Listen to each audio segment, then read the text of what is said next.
Very good morning to all of you. আজি আমি কেইবাটাও গুৰুত্বপূৰ্ণ কথা ডিসকাস কৰিম। প্ৰথমটো হৈছে যে আমাৰ ড্ৰাগছৰ কাৰণে নিচা যিসকল আসক্ত লোক আছে যেনে ধৰণে নিচাযুক্ত দ্ৰব্য আমাৰ অসম তাৰ লগতে নৰ্থ ইষ্টক গ্ৰাস কৰিব ধৰিছে তাৰ লগত জড়িত এটা বিশেষ খবৰ। India's anti-narcotics strategy in Northeast, multi-agency coordination against drug trafficking. নিচাৰ যুক্ত দ্ৰব্য যেনে ধৰণে ট্ৰাফিকিং চলিছে এটা অৰ্গেনাইজড ক্ৰাইম যেনে ধৰণে গোটেই আমাৰ নৰ্থ ইষ্ট বা আমাৰ উত্তৰ পূৰ্বাঞ্চলখনক গ্ৰাস কৰিছে তাৰ কাৰণে কি কৰিছে বেলেগ বেলেগ আমাৰ যি ডিপাৰ্টমেণ্টসমূহ আছে মন্ত্ৰালয়সমূহ আছে তেওঁলোকৰ কোঅৰ্ডিনেশ্যনৰ সহযোগত এটা বিশেষ ধৰণৰ পদক্ষেপ লোৱা হৈছে ইয়াৰ বিষয়ে আজি আমি আলোচনা কৰিম যিসকলে এই কাৰেণ্ট এফেয়াৰ্ছ পিডিএফটো বিচাৰে তেওঁলোকে আমাৰ টেলিগ্ৰাম চেনেলৰ এই স্ক্যান কোডটো স্ক্যান কৰি ল'ব পাৰে আমাৰ পিডিএফটো ইয়াতে শ্বেয়াৰ কৰা হয় ঠিক আছে সো নাৰ্কটিক্স কন্ট্ৰোল ব্যুৰোৰ সহযোগত ঠিক আছে আৰু মিনিষ্ট্ৰি অফ হোম এফেয়াৰ্ছৰ সহযোগত কি কৰিছে আমাৰ অসমত এখন বিশেষ কোঅৰ্ডিনেশ্যন কমিটি লেভেলৰ এখন মিটিং কৰা হ'ল আৰু এই মিটিংখন অৰ্গেনাইজ কোনে কৰিছিলে narcotics control bureau under the vision document of drug control 2026 to 2029 এতিয়া আমি যদি চাওঁ গোটেই সমগ্ৰ নৰ্থ ইষ্টৰ ভিতৰত আটাইতকৈ বেছি ড্ৰাগছ ৰিলেটেড কেसेছ আমাৰ অসমত পোৱা যায় কিয় পোৱা যায় তাৰ বিষয়ে আমি বহুতবাৰ আলোচনা কৰিছোঁ কাৰণ কি আমাৰ নৰ্থ ইষ্টৰ কাৰণে আৰু নৰ্থ ইষ্টৰ থ্ৰুদি আমাৰ গুৱাহাটী বা আমাৰ যি অসম আছে অসমৰ মাজেদি এই নিচাযুক্ত দ্ৰব্যবিলাক পাৰ হৈ যোৱা পৰিলক্ষিত হয় অসমখন এখন কৰিডৰলৈ ৰূপান্তৰিত হৈছে আৰু কৰিডৰলৈ ৰূপান্তৰিত হৈ যোৱাৰ লগে লগে ইয়াত থকা বহুসকল লোকে এই ড্ৰাগছৰ মোহত পৰিছে ড্ৰাগছৰ আসক্ত হৈ পৰিছে যেটো কাৰণত আমি ড্ৰাগছ ৰিলেটেড কেसेছ গোটেই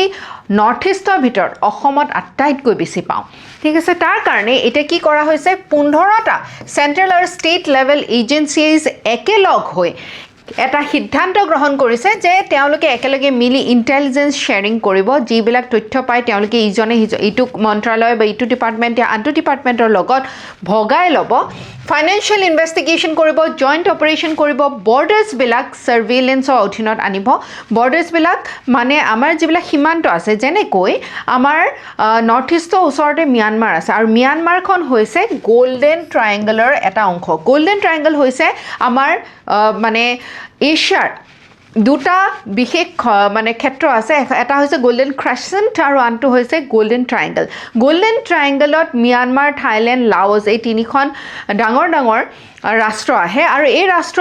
ৰাষ্ট্ৰতে উৎপাদন হয় আটাইতকৈ বেছি নিচাযুক্ত দ্ৰব্য বা ইয়াতে খেতি কৰা হয় বিভিন্ন ধৰণৰ শস্য যাৰ দ্বাৰা নিচাযুক্ত দ্ৰব্য বা ড্ৰাগছবিলাক প্ৰডিউচ কৰা হয় যেনেকৈ ওপিয়াম অফিম খেতি কৰা হয় এইখিনি অঞ্চলত আৰু ইয়াৰ কাৰণে জইণ্ট অপাৰেশ্যন সাৰ্ভেইলেন্স ইত্যাদি কোঅৰ্ডিনেশ্যনৰ অধীনত এইখিনি কাম কৰা হ'ব আৰু নৰ্থ ইষ্টখন কিয় ভালনাৰেবল কাৰণ আমি এই গোল্ডেন ট্ৰায়াঙ্গলৰ একেবাৰে নিচেই কাষতে আছোঁ গোল্ডেন ট্ৰায়াঙ্গলৰ পৰা আমাৰ অসম হৈ পেলাই আমাৰ ভাৰতৰ বিভিন্ন অঞ্চললৈ এই নিচাযুক্ত দ্ৰব্যবিলাক যায় আৰু বিশ্বৰ আন মানে বেলেগ ঠাইলৈ এই ড্ৰাগছসমূহ আমাৰ এই অঞ্চলৰ পৰা যোৱা পৰিলক্ষিত হয় আৰু international border Myanmar Bhutan Bangladesh China এই গোটেই মানে এই চাৰিখন ডাঙৰ দেশৰ লগত আমাৰ সীমান্ত আমি শ্বেয়াৰ কৰোঁ গোটেইখন ডাঙৰ নহয় বাৰু ভূটান একেবাৰে সৰু তথাপিও এই অঞ্চলবিলাক নিচাযুক্ত দ্ৰব্যৰ পৰা যথেষ্ট বেছি প্ৰভাৱিত আৰু ম্যানমাৰত যিহেতু বহু দিনৰে পৰা বহু দশক জুৰি ইয়াত এটা গৃহযুদ্ধ হৈ আছে আৰু বহু অঞ্চল এতিয়া ৰেবেল গ্ৰুপছ যিবিলাক কোৱা হয় যে সন্ত্ৰাসবাদৰ কবলত আছে এই যিবিলাক অঞ্চল এই অঞ্চলবিলাকত আফিম খেতি হোৱা দেখিবলৈ পোৱা যায় আৰু এই আফিম খেতিৰ পৰা প্ৰডিউচ হয় হিৰোইন ইত্যাদিৰ দৰে ড্ৰাগছ ঠিক আছে আৰু এই ড্ৰাগছবিলাক আমাৰ নৰ্থ ইষ্টৰ ট্ৰানজিট কৰিডৰ হৈ পেলাই বেলেগ জেগালৈ ডিস্ট্ৰিবিউট হয় ওকে সো গোল্ডেন ট্ৰায়াঙ্গলৰ কথা আমি ইতিমধ্যে পাতিলোঁ ম্যানমাৰ লাওছ থাইলেণ্ড এই তিনিখন দেশে এই গোল্ডেন ট্ৰায়াঙ্গলটো গঠন কৰে আৰু ইয়াত প্ৰডিউচ হয় ইয়াত কাল্টিভেট কৰা হয় বা শস্য উৎপাদন কৰা হয় কিহৰ আফিমৰ তাৰ পৰা প্ৰডিউচ কৰে হিৰোইন মিথেমফেটামাইন বুলি কোৱা হয় ইয়াবা টেবলেটছ সিনথেটিক ড্ৰাগছ এইবিলাক ড্ৰাগছ আমাৰ যিবিলাক যুৱ প্ৰজন্ম আছে নতুন প্ৰজন্ম আছে তেওঁলোকক বিশেষকৈ এই নিচাযুক্ত দ্ৰব্যৰ দ্বাৰা আসক্ত হোৱা দেখিবলৈ পোৱা যায় আৰু আমাৰ ভাৰতলৈ এই ড্ৰাগছবিলাক আহে মণিপুৰ মিজোৰাম নাগালেণ্ড এইখিনি অঞ্চলৰ দ্বাৰা আৰু সেই কাৰণে এটা কি কৰিছে বেলেগ বেলেগ এজেন্সিৰ লগত একেলগ হৈ সহযোগিতাৰে যেনেকৈ নাৰ্কটিক্স কন্ট্ৰোল ব্যুৰো NCB আছে নেশ্যনেল ইনভেষ্টিগেশ্যন এণ্ড এজেন্সি আছে NIA directorate revenue Intelligence Enforcement Directorate, Income Tax Department, Directorate General of GST Intelligence, DGGI, Intelligence Bureau এই গোটেই সমগ্ৰ যিবিলাক মানে বেলেগ বেলেগ ডিপাৰ্টমেণ্ট আছে মন্ত্ৰালয় আছে একেলগ হৈ পেলাই এই ডাঙৰ সমস্যাটো এতিয়া নিৰ্মূল কৰিবৰ কাৰণে এটা প্ৰচেষ্টা হাতত লৈছে ঠিক আছে তাৰ কাৰণে এটা ভিজন ডকুমেণ্ট আমাৰ হাতত লোৱা হৈছে তোমালোকৰ প্ৰশ্ন আহিব যে ড্ৰাগছৰ ক্ষেত্ৰত আমাৰ নৰ্থ ইষ্টখন কিয় আটাইতকৈ বেছি ভালনাৰেবল কিয় আটাইতকৈ বেছি ইয়াৰ দ্বাৰা প্ৰভাৱিত হোৱাৰ মানে সম্ভাৱনা ৰাখে আৰু ইয়াৰ কাৰণে গভৰ্ণমেণ্টে কি কৰিছে তেতিয়া তোমালোকে ইয়াৰ কথা উল্লেখ কৰিব পাৰা যে vision document on drug control 2026 পৰা 2029 লৈকে কি কৰা হ'ব তাৰ কাৰণে এই বিশেষ প্ৰজেক্টটো লঞ্চ কৰিছে মিনিষ্ট্ৰি অফ হোম এফেয়াৰ্ছ আমাৰ গৃহ মন্ত্ৰালয়ৰ দ্বাৰা আৰু যিটো ভিজন ৰাখিছে কি ভিজন ৰাখিছে যে আমাৰ ভাৰতবৰ্ষখন আমি ড্ৰাগ মুক্ত কৰিম ড্ৰাগ ফ্ৰী ইণ্ডিয়া এখন আমি গঢ়ি তুলিম আৰু তাৰ কাৰণে মেজৰলি কি ব্যৱস্থা গ্ৰহণ কৰা হৈছে প্ৰিভেনশ্যন আমি এই ড্ৰাগছৰ পৰা আসক্ত হ'বলৈ নিদিওঁৱে তাৰ আগতীয়াকৈ কি ব্যৱস্থা আমি ল'ব পাৰোঁ এনফৰ্চমেণ্ট ৰিহেবিলিটেশ্যন যে যিসকল নিচা আসক্ত লোক আছে তেওঁলোকক পুনৰ আমি কেনেকৈ মূলসুঁতিলৈ ঘূৰাই আনিব পাৰোঁ কেনেকৈ এটা নতুন জীৱন তেওঁলোকক দিব পাৰোঁ ইণ্টেলিজেন্স শ্বেয়াৰিং ইণ্টাৰনেশ্যনেল কোঅপাৰেশ্যন বেলেগ বেলেগ দেশৰ লগতো আমাৰ সহযোগিতাৰ কথা চিন্তা কৰা হৈছে ঠিক আছে আৰু ইয়াৰ কাৰণে ইণ্টেলিজেন্স য'ত এই বস্তুবিলাক তথ্যবিলাক পোৱা হয় এইবিলাক পুৰা ৰিয়েল টাইমত শ্বেয়াৰ কৰা ঠিক আছে এৰেষ্ট কৰা মানুহবিলাকক যি এই অৰ্গেনাইজ ক্ৰাইমটোৰ লগত জড়িত হৈ আছে আৰু গোটেই ক্ৰিমিনেল ইক'চিষ্টেমটোক ধ্বংস কৰা অ'কে কাৰণ আমাৰ যদি আমি চাওঁ তেনেহ'লে দেখিবলৈ পাওঁ যে আমাৰ গোটেই নৰ্থ ইষ্টৰ ভিতৰত আটাইতকৈ বেছি ড্ৰাগছ ৰিলেটেড কেছেছ আমাৰ অসমতে পোৱা যায় আৰু তাৰ কাৰণে আমাৰ কিবা আইন আছে নেকি আমাৰ ড্ৰাগছৰ কাৰণে ড্ৰাগছ মুক্ত কৰিবৰ কাৰণে বা ড্ৰাগছৰ এই ডাঙৰ সমস্যাটোৰ লগত যুঁজিবৰ কাৰণে এখন ডাঙৰ আইন আছে 1985ত narcotics narcotic drugs and psychotropic substances act 1985 এই আইনখন তোমালোকে মনত ৰাখিব লাগিব কাৰণ এই আইনখনে হৈছে মূল আইন যি আইনখনৰ দ্বাৰা আমি এই ডাঙৰ সমস্যাটোৰ লগত যুঁজিবৰ কাৰণে চৰকাৰে শক্তি পায় অ'কে ইয়াৰ অবজেক্টিভ উদ্দেশ্য কি আছিলে এই আইনখনৰ যাতে আমি এই ট্ৰাফিকিং যি সৰবৰাহ কৰা হয় ড্ৰাগছৰ নিচাযুক্ত দ্ৰব্যবিলাকৰ তাক ৰেগুলেট কৰা আৰু যিবিলাক অফেণ্ডাৰ্ছ আছে যি এই কামত জড়িত হৈ আছে তেওঁলোকক শাস্তি দিয়া আৰু কণ্ট্ৰোল কৰা এই যিবিলাক বস্তুৰ পৰা আমাৰ ড্ৰাগছ প্ৰডিউচ হয় সেই সকলোবিলাক কণ্ট্ৰোল কৰা আৰু যি এই বেয়া কুকৰ্মটোৰ লগত জড়িত হ'ব তেওঁলোকক কঠোৰৰ পৰা কঠোৰতম শাস্তি প্ৰদান কৰা তাৰ কাৰণে এই আইনখনৰ অধীনতে আমাৰ এটা বিশেষ প্ৰতিষ্ঠান আছে নাৰ্কটিক্স কণ্ট্ৰোল ব্যুৰো এই আইনখনৰ অধীনতে প্ৰতিষ্ঠা কৰা হৈছিলে 1986ত আৰু মিনিষ্ট্ৰি অফ হোম এফেয়াৰ্ছ কেন্দ্ৰ আমাৰ গৃহ মন্ত্ৰালয়ৰ অধীনত এই প্ৰতিষ্ঠানটোৱে কাম কৰে আৰু ইয়াৰ কাম হৈছে যে ড্ৰাগ ল এনফৰ্চমেণ্ট এই যিখন NDPS আইন আছে এই আইনখন কাৰ্যকৰী কৰাৰ কাম হৈছে এই ব্যুৰোটোৰ এই প্ৰতিষ্ঠানটোৰ ইণ্টেলিজেন্স গেদাৰিং ক'ত কি সূত্ৰ পোৱা যায় তথ্য পোৱা যায় সেইখিনি বস্তু আনা ইণ্টাৰনেশ্যনেল কোঅপাৰেশ্যন ইয়াৰ গোটেইখিনি বেলেগ বেলেগ দেশৰ লগত বেলেগ বেলেগ ডিপাৰ্টমেণ্টৰ সহযোগিতাত এই সমস্যা নিৰ্মূল কৰা অ'কে চ' গভৰ্ণমেণ্টে ইতিমধ্যে ইয়াৰ উপৰিও অন্য কিছুমান মিছন বা অন্য কিছুমান পলিচিজ নীতি হাতত লৈছে যেনেকৈ নচামুক্ত অভিযান যাতে আমি নিচাযুক্ত দ্ৰব্যবিলাকৰ পৰা আমি গোটেই দেশখন মুক্ত কৰিব পাৰোঁ vision document on drug control NCORD narco coordination centre Manas portal য'ত আমাৰ নাৰ্কটিক্সৰ লগত জড়িত যিকোনো সূত্ৰ বা তথ্য পালে তেতিয়া সেইখিনি তথ্য আমি গভৰ্ণমেণ্টক জনোৱাৰ কাৰণে এই ব্যৱস্থা গ্ৰহণ কৰা হৈছে অ'কে ড্ৰাগছটো আমাৰ বৰ্তমান সময়ত এনেকুৱা এটা সমস্যাই দেখা দিছে যিটো সমস্যাই কেৱল মানুহৰ শৰীৰৰ ক্ষতিয়ে নহয় গোটেই পৰিয়ালটোৰ ক্ষতি কৰে তাৰ লগতে ভৱিষ্যতটোৰ ক্ষতি কৰে তাৰ লগতে এই ড্ৰাগছৰ আসক্ত লোকসকলৰ কাৰণে আমি দিন দুপৰতে ডকাইতি চুৰি লুণ্ঠন ইত্যাদি আমি সমাজত দেখিবলৈ পাইছোঁ গোটেই সমাজ ব্যৱস্থাটো ড্ৰাগছৰ কাৰণে আজিৰ দিনত এনেকুৱা হৈ পৰিছে যে আমি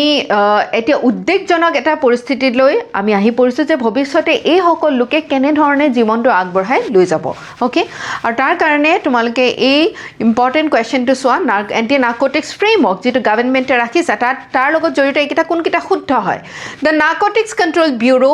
functions under the Ministry of Home Affairs হয়নে এই মাত্ৰাই আমি পঢ়িলোঁ এইটো মিনিষ্ট্ৰি অফ হোম এফেয়াৰ্ছৰ অধীনত কাম কৰে NDPS আইন 1985 regulates narcotics drugs and psychotropic substances in India yes এইখন অতি গুৰুত্বপূৰ্ণ আইন নিচা মুক্ত কৰিবৰ কাৰণে আমাৰ ভাৰতবৰ্ষ এখন বিশেষ আইন আছে সেইখন হৈছে NDPS আইন 1985 Golden Triangle comprises Myanmar Laos আৰু Thailand yes Golden Triangle Golden Crescentৰ ওপৰত আগতেও UPSC আৰু APSC প্ৰশ্ন সুধিছে সেইকাৰণে তোমালোকে এইটো বস্তু জনাটো অতি গুৰুত্বপূৰ্ণ Narco Coordination Center NCORD aims to strengthen coordination among enforcement agencies. বেলেগ enforcement agencyৰ মাজত এটা সহযোগ গঠন কৰিবৰ কাৰণে NCORDে কাম কৰে। Yes, এই গুটিকেইটা আটাইকেইটা statements correct হয় সেইকাৰণে D is the correct answer. তাৰ লগতে এটা মেইনছৰ প্ৰেক্টিছ কুৱেশ্যন তোমালোকে কৰিবা কাৰণ GS পেপাৰ 2 কাৰণে এই টপিকটো অতি গুৰুত্বপূৰ্ণ আগতে ইয়াৰ ওপৰত প্ৰশ্ন সুধিছে Drug trafficking has emerged as both an internal security challenge and transnational organized crime. আমাৰ দেশৰ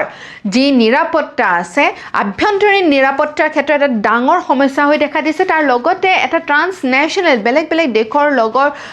সৰবৰাহৰ যিটো ক্ৰাইম আছে এই ক্ৰাইমটো জড়িত হৈ পৰিছে এই ক্ষেত্ৰত কি সিগনিফিকেন্স কি গুৰুত্ব আছে মাল্টি এজেন্সি কোঅৰ্ডিনেশ্যন যে এতিয়া বহোৱা হৈছে মাল্টি লেভেল কোঅৰ্ডিনেশ্যন যিটো আমাৰ নৰ্থ ইষ্টৰ ৰিজনটো ওপৰত ফ'কাছ কৰিব নোৱা হৈছে Also examine the role of intelligence, policing and financial investigation in dismantling narcotics network. কি গুৰুত্ব আছে আমাৰ যি নৰ্থ ইষ্টত এতিয়া ইন্টেলিজেন্স লেড পুলিচিং যে সূত্ৰ ক'ত আছে তাৰ তথ্য ক'ত আছে সেই সূত্ৰবিলাক পোৱাৰ লগতে ইনভেষ্টিগেশ্যন ফাইনেন্সিয়েল ইনভেষ্টিগেশ্যনখিনি কৰাৰ এই গুৰুত্বপূৰ্ণ প্ৰশ্নটো তোমালোকৰ আগন্তুক যেটো মেইনছ পৰীক্ষা আহি আছে মেইনছ পৰীক্ষাৰ কাৰণে অতি গুৰুত্বপূৰ্ণ তোমালোকে লিখি উলিয়াবা আৰু মোক টেলিগ্ৰামত তোমালোকৰ এনসাৰটো পঠিয়াবা ওকে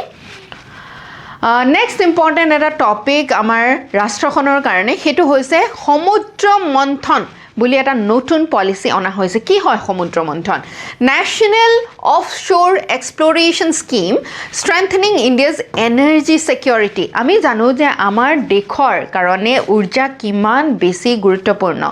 এই যে আমি খাৰুৱা তেলৰ কথা পাতো আমি নেচাৰেল গেছৰ কথা পাতো আমি শেহতীয়াকৈ যিটো ইৰানৰ ওপৰত যুদ্ধ হ'ল তেতিয়া আমি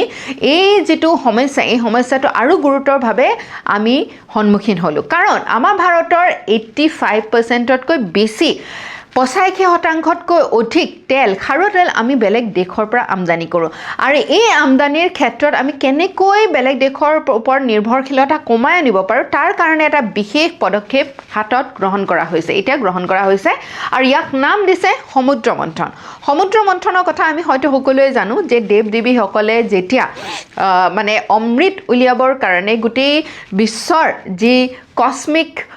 মানে সমুদ্ৰখন আছিল তাৰ পৰা মানে অমৃত উলিয়াবৰ কাৰণে যেটো প্ৰচেষ্টা কৰা হৈছিল তাক সমুদ্ৰ মন্থন কৰা হয় আৰু সেই নামেৰে নামাকৰণ কৰা হৈছে এতিয়া আমাৰ নতুনকৈ যেটো এই মানে আমাৰ উৰ্জাৰ ক্ষেত্ৰখনত নতুনকৈ যেটো আমাৰ গভৰ্ণমেণ্টে পদক্ষেপ লৈছে ঠিক আছে সো সমুদ্ৰ মন্থনটো কি হয় ভাৰতৰ offshore energy exploration journey offshore মানে কি বুজো আমি offshore তা মানে coast line বা আমাৰ সমুদ্ৰৰ কাষৰীয়া অঞ্চলৰ পৰা দূৰত তা মানে সমুদ্ৰৰ মাজত offshore বুলি শব্দটো যেতিয়া তোমালোকে শুনিবা তোমালোকে বুজিবা এটো সমুদ্ৰৰ মাজৰ সাগৰৰ মাজৰ কথা বুজাইছে ওকে আৰু ইয়াত কি কৈছে ইউনিয়ন ক্যাবিনেটে এপ্ৰুভ কৰিলে এই বিশেষ স্কিমটো পলিচিটো এই আঁচনিখন কি হয় ন্যাশনাল অফশোৰ এক্সপ্লোৰেশ্যন স্কিম আমাৰ মানে এই সমুদ্ৰৰ ভিতৰত থকা যিবিলাক অতি গুৰুত্বপূৰ্ণ সম্পদ খনিজ সম্পদ ইত্যাদি আছে বিশেষকৈ তেল খাৰুৱা তেলৰ সম্পদ আছে এই খাৰুৱা তেল কেনেকৈ আমি উলিয়াব পাৰোঁ তাৰ কাৰণে এখন বিশেষ আঁচনি লোৱা হৈছে আৰু ইয়াৰ বাজেটটো তোমালোকে চোৱাচোন 84 crores মানে কিমান 1 লাখ কোটি টকাৰ ওচৰত বাজেট ৰখা হৈছে ইমপ্লিমেণ্টেশ্যন প্ৰজেক্ট আপ টু 2030-31লৈকে ৰখা হৈছে আৰু নোডেল মিনিষ্ট্ৰী ইয়াৰ কোনটো মন্ত্ৰালয়ৰ অধীনত এই আঁচনিখন কাম কৰিব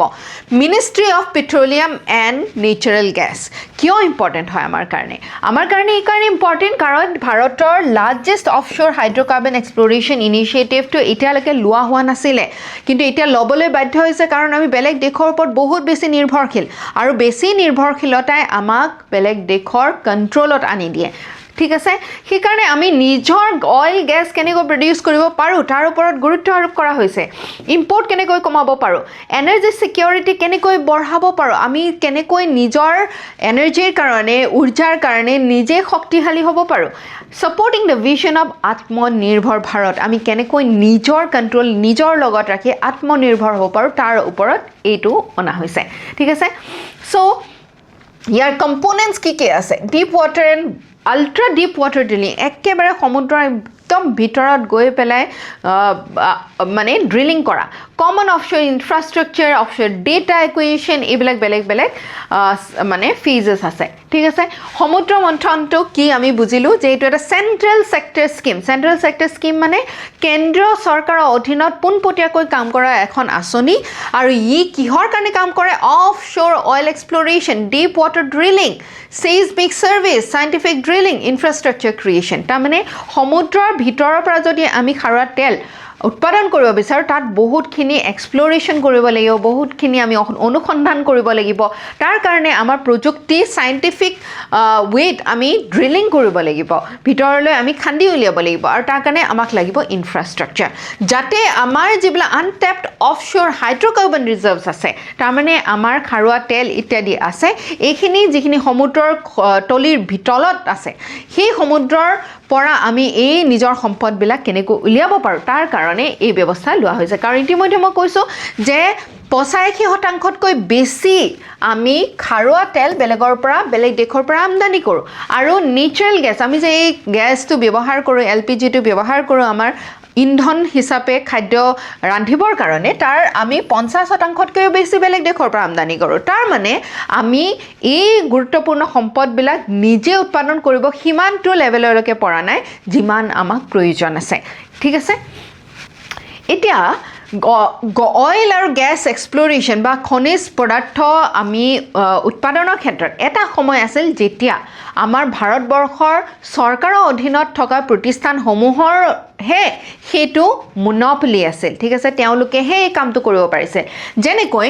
1947ৰ পৰা 1990লৈকে এইটো কেৱল কেন্দ্ৰীয় চৰকাৰৰ অধীনত থকা এটা ব্যৱস্থাপনাৰ অধীনত আছিলে ঠিক আছে আমাৰ বেলেগ প্ৰাইভেট প্লেয়াৰ্ছে ইয়াত কোনো ধৰণে ভাগ ল'ব পৰা নাছিলে কিন্তু 1990ত কি হ'ল 1990ত বেলেঞ্চ অফ পে'মেণ্ট ক্ৰাইচিছ হ'ল 1990ত যেতিয়া বেলেঞ্চ অফ পে'মেণ্ট ক্ৰাইচিছ হ'ল তেতিয়া এইটো মুকলি কৰি দিয়া হ'ল এই মাৰ্কেটখন অ'পেন কৰি দিয়া হ'ল মুকলি কৰি দিয়া হ'ল বেলেগ যাতে প্ৰাইভেট ইনভেষ্টাৰ্ছসকলেও ইয়াত আহিব পাৰে কাৰণ ভাৰত চৰকাৰৰ ওচৰত পইচা সেই সময়ত এক্সপ্ল'ৰ কৰাৰ ইত্যাদি ক্ষেত্ৰত কমি আহিলে আৰু তেতিয়া আমি দেখিলোঁ যে প্ৰাইভেট প্লেয়াৰ্ছ আহিলে কিন্তু গভৰ্ণমেণ্টৰ যিবিলাক আমাৰ PSUs আছে যেনেকৈ অইল আছে অইল ইণ্ডিয়া লিমিটেড আছে ONGC আছে এইসমূহৰ সহযোগত তাৰপিছত ইয়াক আকৌ আৰু বেছি মুকলি কৰি দিয়া হ'ল য'ত প্ৰাইভেট পাৰ্টিজবিলাকে অকলে মানে নিজাববীয়াকৈ এই এক্সপ্ল'ৰেশ্যন আৰু এই গোটেই অনুসন্ধান বা তাৰ পৰা তেল ইত্যাদি ওলোৱাৰ পৰা তেওঁলোকে সম্পূৰ্ণ কামটো তেওঁলোকে নিজৰ অধীনত কৰিব পাৰে কিন্তু ইয়াত কি কৰা হ'ল তাৰ প্ৰফিট শ্বেয়াৰিংটো গভৰ্ণমেণ্টক দিব লাগিব তাৰ প্ৰফিটৰ এটা শতাংশ দিব লাগিব কিন্তু প্ৰফিটৰ এটা শতাংশ দিয়াৰ লগে লগে ইয়াত বহুতখিনি খেলিমেলি আহি যায় কোম্পানীবিলাকে প্ৰফিট কমাবলৈ যত্ন কৰে যে খৰচ বেছিকৈ দেখাবলৈ যত্ন কৰে আৰু তাৰ পৰা বহুত অসুবিধা হ'ল ঠিক আছে তাৰপিছত 2016ৰ পিছত এটা নতুন দিশত আগবাঢ়িছে এই আগৰ যিটো পলিচি আছে সেইটো সলনি কৰি এতিয়া অকশ্যনবিলাকো মুকলি কৰিছে ক'ত কোনে কৰিব পাৰিব এইখিনি মুকলি কৰি দিয়া হৈছে আৰু প্ৰফিটৰ ওপৰত ডিপেণ্ডেণ্ট নহয় এতিয়া কৈছে তোমালোকে যিমান ৰেভিনিউ আৰ্ণ কৰা যিমান তোমালোকে মানে পইচা পোৱা তাৰে এটা শতাংশ আমাক লাগিব প্ৰফিটৰ এটা শতাংশ নহয় অ'কে চ' ইয়াৰ পৰা আমাৰ এতিয়া কি গোটেই বস্তুটো সলনি হৈছে আৰু 2016ৰ পৰা অফশ্ব'ৰ আৰু অনশ্ব'ৰ দুয়োটাই মানে মাটিৰ তলত আমি যদি তেল পাওঁ বা সাগৰৰ তলতো তেল পাওঁ এইটো মুকলি কৰি দিয়া হৈছে আৰু সকলো প্ৰাইভেট পাৰ্টিজো আহি পেলাই এই ক্ষেত্ৰত যোগদান কৰিব কৰিব পাৰে বা ইয়াত তেওঁলোকে মানে নিজৰ উদ্যোগ আৰম্ভ কৰিব পাৰে ঠিক আছে এতিয়া ইয়াৰ কাৰণে এটা বিশেষ পলিচি অনা হ'ল কিহৰ অধীনত হেল্পৰ অধীনত hydrocarbon exploration and licensing policy 2016 চনত ইয়াক আৰম্ভ কৰা হৈছিল ঠিক আছে হেল্পটো আমাৰ কাৰণে অতি গুৰুত্বপূৰ্ণ বুজা ইয়াৰ আগতে য'ত প্ৰফিট শ্বেয়াৰিং কেৱল কৰিব লগা হৈছিল সেইটো কোৱা হৈছিল সেই পলিচিটো কোৱা হৈছিল নিউ এক্সপ্লৰেশ্যন লাইচেন্সিং পলিচি ধৰি লোৱা তুমি দেখিছা যে এইখিনি অঞ্চলত মানে তুমি তেল পাব পাৰা তেতিয়া তুমি চৰকাৰক জনাব পাৰা যে মই ইয়াত এইখিনি সম্পদ মই এক্সপ্লোৰ কৰিব পাৰোঁ নেকি এক্সট্ৰেক্ট কৰিব পাৰোঁ নেকি তেতিয়া চৰকাৰে তাৰ কাৰণে অকশ্যন কৰিব বিডিং কৰিব ঠিক আছে নিলামি কৰিব আৰু তাত আটাইতকৈ বেছি যি চৰকাৰক ৰেভিনিউ আদায় কৰি দিম বুলি প্ৰমিছ কৰিব সেই মানে প্ৰতিষ্ঠানটোৱে সেই সুযোগটো লাভ কৰিব ধৰি লোৱা তুমি সেই সুযোগটো পালা তেতিয়া তুমি কি কৰিবা তুমি তেতিয়া এক্সপ্লোৰ কৰিলা আৰু তুমি নতুন এই পলিচিৰ অধীনত যিমান তুমি ৰেভিনিউ আৰ্ণ কৰা তাৰে এটা শতাংশ তুমি গভৰ্ণমেণ্টক দিব লাগিব ঠিক আছে ৰেভিনিউ শ্বেয়াৰিং মডেলত uniform licence marketing freedom open acreage লাইচেন্সিঙত এইটো নতুন এটা নীতি অনা হ'ল আৰু ইয়াৰ অধীনতে আছে ওপেন এক্ৰিয়েজ লাইচেন্সিং পলিচি হাইড্ৰকাৰ্বনছবিলাক বা আমাৰ যিবিলাক খাৰুৱা তেল ইত্যাদি আমি যদি এক্সপ্ল'ৰ কৰিব বিচাৰোঁ তেতিয়া ইয়াৰ অধীনত আমি কৰিব পাৰিম আৰু ইয়াৰ অধীনত চৰকাৰে আমাক ট্ৰান্সপেৰেণ্টলি নিকাভবীয়াকৈ এল'কেশ্যন দিব কণ্টিনিউৱাছ বিডিং হ'ব নিলামি হ'ব ইনভেষ্টৰ ফ্ৰেণ্ডলি ৰিজিম হ'ব আৰু এইটো 1991ৰ পিছত এতিয়া বেলেগ বিদেশী দেশৰ পৰাও যদি কিবা কোম্পানী আহে আমাৰ কোম্পানী সহযোগত বা তেওঁলোকৰ নিজা মানে উদ্যোগত তেওঁলোকে এতিয়া এই যিবিলাক সম্পদ আছে ইয়াৰ এক্সপ্লৰেশ্যন কৰিব পাৰিব এইখিনি অতি গুৰুত্বপূৰ্ণ কথা তোমালোকে চাবা UPSC বা APSC মেইনছত প্ৰতি বছৰে এই খনিজ যিবিলাক পদাৰ্থ আছে আমাৰ মাইনিঙৰ জৰিয়তে এইবিলাক বস্তু আমি উলিওৱা হয় তাৰ ওপৰত এটা নহয় এটা প্ৰশ্ন সোধে আৰু বিশেষকৈ GS পেপাৰ 2ত কি পলিচিছ আছে কি নীতিৰ অধীনত এইখিনি কাম কৰা হয় কেনেকুৱা এটা ইভলিউশ্যন ক্ৰমবিকাশ ইয়াত আমি দেখিবলৈ পাওঁ ইয়াৰ ওপৰত তোমালোকৰ পোনপটীয়া প্ৰশ্ন প্ৰতি বছৰে মেইনছতো আহে প্ৰিলিমছতো আহে আৰু তোমালোকৰ ইণ্টাৰভিউটো ইয়াৰ ওপৰত প্ৰশ্ন সুধিব পাৰে অ'কে ইয়াৰ লগত ডেফিনেটলি বহুত কিছুমান চেলেঞ্জেছো আছে পলিউশ্যন ইত্যাদি বহুতখিনি হয় বহু সময়ত কি হয় য'ত এক্সপ্লৰেশ্যন হৈছে তাত যিসকল লোকৰ মানে ঘৰ ইত্যাদি নাইকিয়া হৈ যায় বা তেওঁলোকৰ পৰা অধিগ্ৰহণ কৰা হয় ভূমি সেই তাৰ কম্পেনচেশ্যন সময়মতে নাপায় এনেকুৱা ধৰণৰ সমস্যা বহুখিনি আছে চ' ইয়াত তোমালোকে এটা UPSCৰ টাইপ বা UPSC টাইপ ষ্টেটমেণ্ট বেছড এটা প্ৰশ্ন কৰিবলৈ যত্ন কৰা সমুদ্ৰ Manthan national offshore exploration scheme এইটো কি হয় এইটো এটা central sector scheme under the ministry of petroleum and natural gas হয়নে নহয় অলপ আগতে আমি পঢ়িলোঁ য়েছ এইটো এটা কেন্দ্ৰীয় মানে চৰকাৰৰ অধীনত চলা আঁচনি আমাৰ মিনিষ্ট্ৰী অফ পেট্ৰলিয়াম আৰু নেচাৰেল গেছৰ অধীনত থাকে scheme provides financial support for deep water and ultra deep water exploration drilling yes এই আঁচনিৰ অধীনত যি আমি ড্ৰিলিং কৰিম তাৰ কাৰণে বিশেষ সাহায্য প্ৰদান কৰা হ'ব ওপেন এক্ৰিয়েজ লাইচেন্সিং পলিচি আমি কথা পাতিছিলোঁ 2016 চনত এইটো আহিছিলে কিহৰ অধীনত হেল্প যিটো নীতি আছে তাৰ অধীনত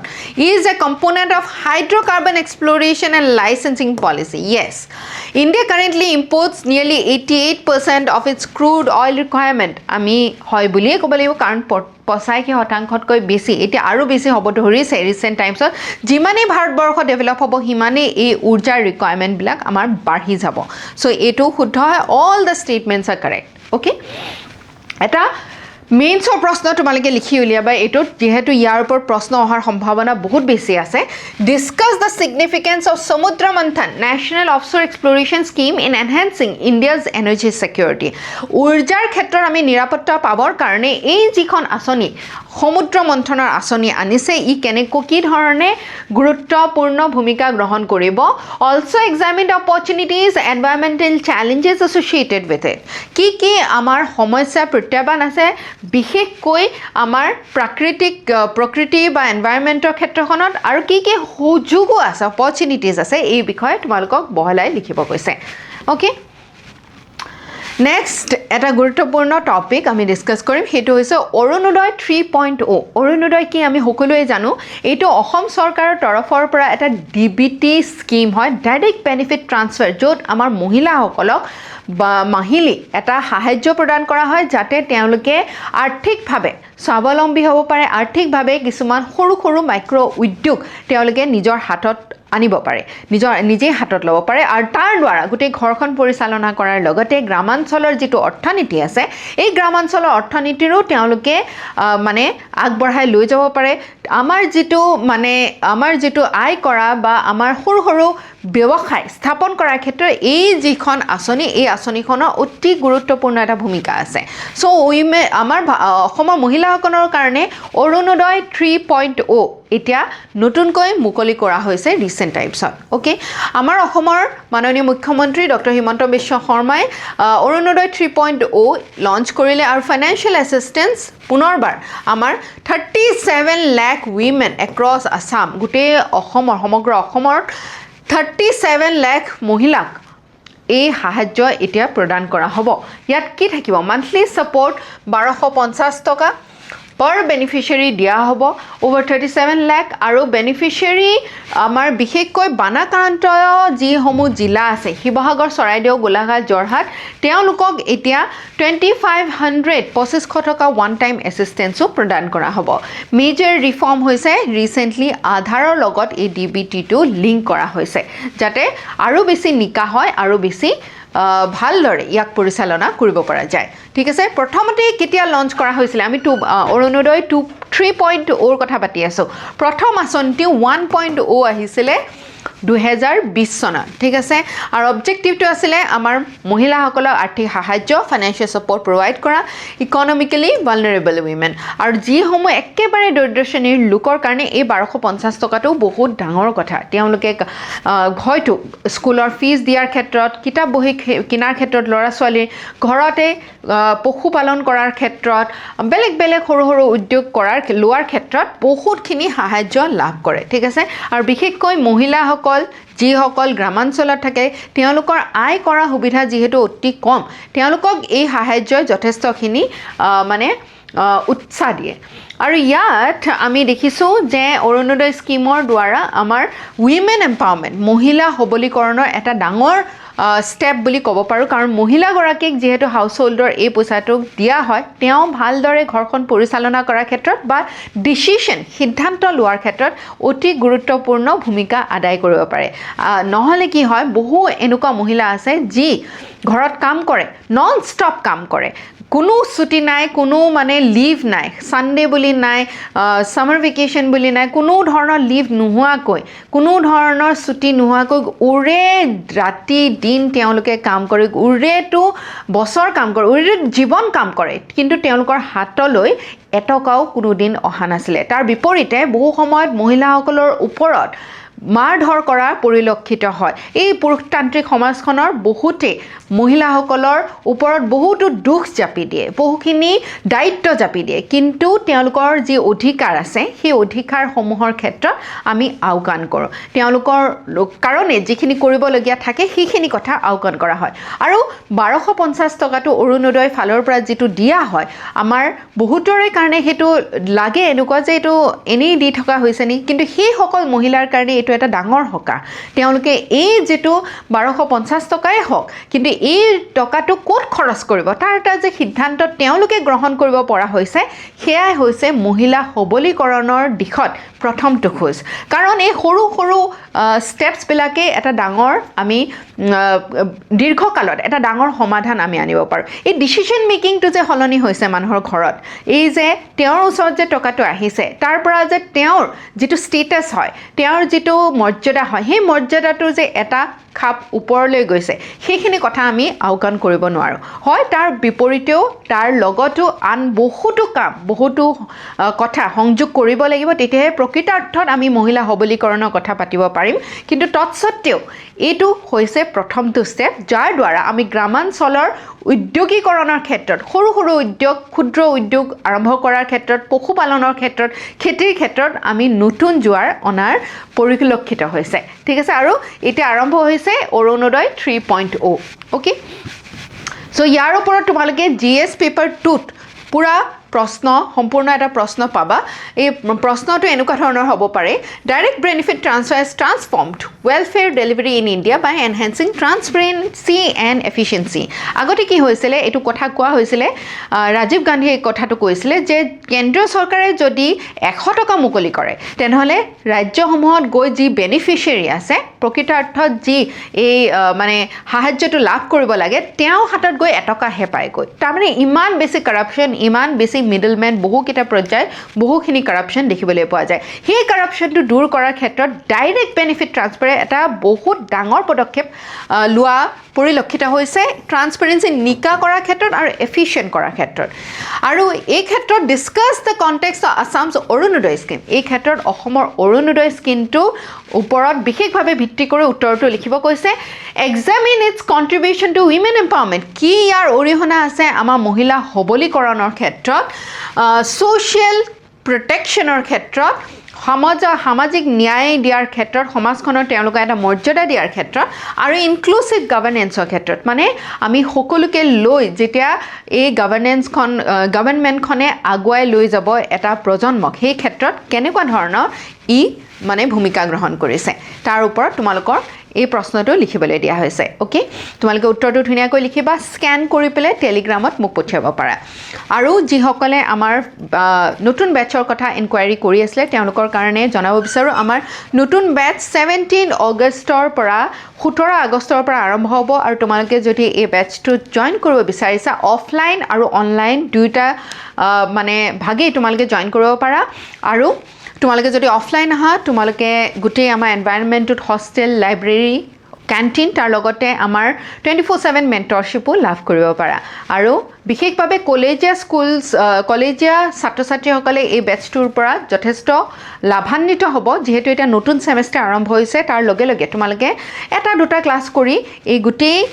চিলেবাছটো গ্ৰেজুৱেট হোৱাৰ আগতে কেনেকৈ শেষ কৰিব পাৰা তাৰ কাৰণে তোমালোকে এটা প্ৰচেষ্টা হাতত ল'ব পাৰা with this we wrap up today's session thank you so' much